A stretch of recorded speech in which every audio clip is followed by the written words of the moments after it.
કેમ છો મિત્રો? મજામાં ને? આજે આપણે વઘારેલા બટેકા ભાત બનાવવાના છે. એના માટે મેં 1 કપ ચોખા 2 પાણીએ ધોઈ લીધા છે, 2 મોટા બટેકા સમારી લીધા છે અને 1 મોટું મરચું, 1 મોટું ટમેટું અને 2 મોટી ડુંગળી સુધારી લીધી છે. આ મીઠો લીમડો છે અને વઘારવા માટે આપણે કુકરની અંદર 4 પાવડા જેટલું તેલ લેવાનું છે.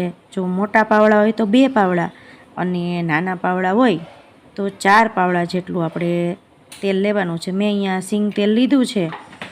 હવે તેલ ગરમ થાય પછી એની અંદર આપણે રાઈ જીરાથી એનો વઘાર કરશું અને ચપટી હિંગ એની અંદર નાખશું અને મીઠો લીમડો પણ નાખીએ છીએ આપણે. એટલે તેલ ગરમ થઈ ગયું છે. મેં રાઈ નાખી છે 1 ચમચી આખું જીરું અને 5 ચમચી જેટલી હિંગ નાખી છે. હવે એની અંદર આપણે લીલું મરચું મેં જે કાપ્યું હતું એ મીડિયમ તીખું લીધું છે એ નાખી દઈએ અને મીઠા લીમડાના તાજા પાન છે એ પણ એની અંદર નાખી દઈએ. મીઠા લીમડાથી છે ને ભાત સરસ લાગે છે. હવે આ જે મેં ડુંગળી સમારી છે એ આપણે એની અંદર એડ કરી દઈએ. પછી ટમેટું છે એ પણ થોડી વાર આપણે નાખી દઈશું, હલાવી નાખીએ બરાબર. પછી એની અંદર આપણે જે ટમેટું મેં સુધાર્યું છે એ પણ આપણે એડ કરી દઈએ. પછી 2 મિનિટ આપણે એને ચડવા દેવાનું છે. પછી એની અંદર મસાલો નાખી અને પછી એની અંદર આપણે બટેકા અને ચોખા છે એડ કરશું. જો આ રીતે બરાબર એને હલાવતું જવાનું, નહીંતર જે ટમેટા અને ડુંગળી છે એ સેજ બેસવા માંડે નીચે, કારણ કે ખાલી તેલ હોય ને.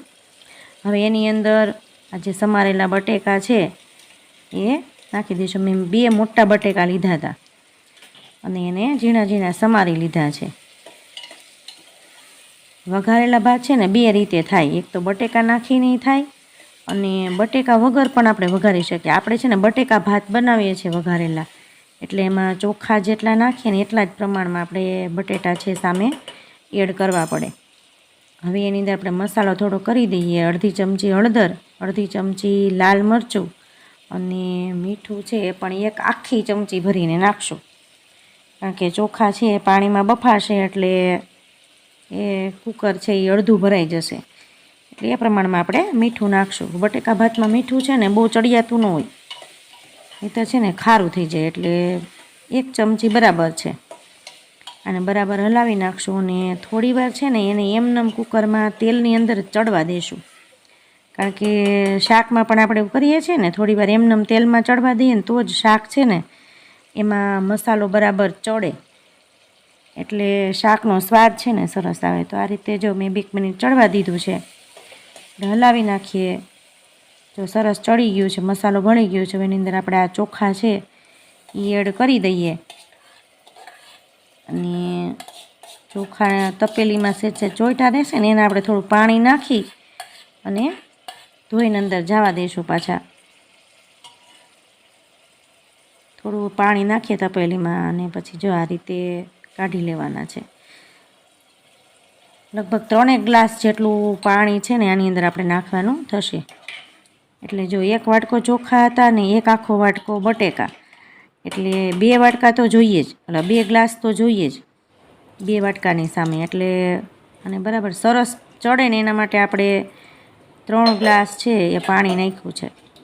પછી આપણે કુકરની લગભગ 3 જેટલી વિસલ વગાડશું ધીમા ગેસે. બહુ ફાસ્ટ ગેસ રાખવાનો નથી ને બહુ ધીમો નહીં, મીડિયમ ગેસ ઉપર આપણે એને 3 વિસલ છે એ સરસ રીતે વગાડવા દઈશું.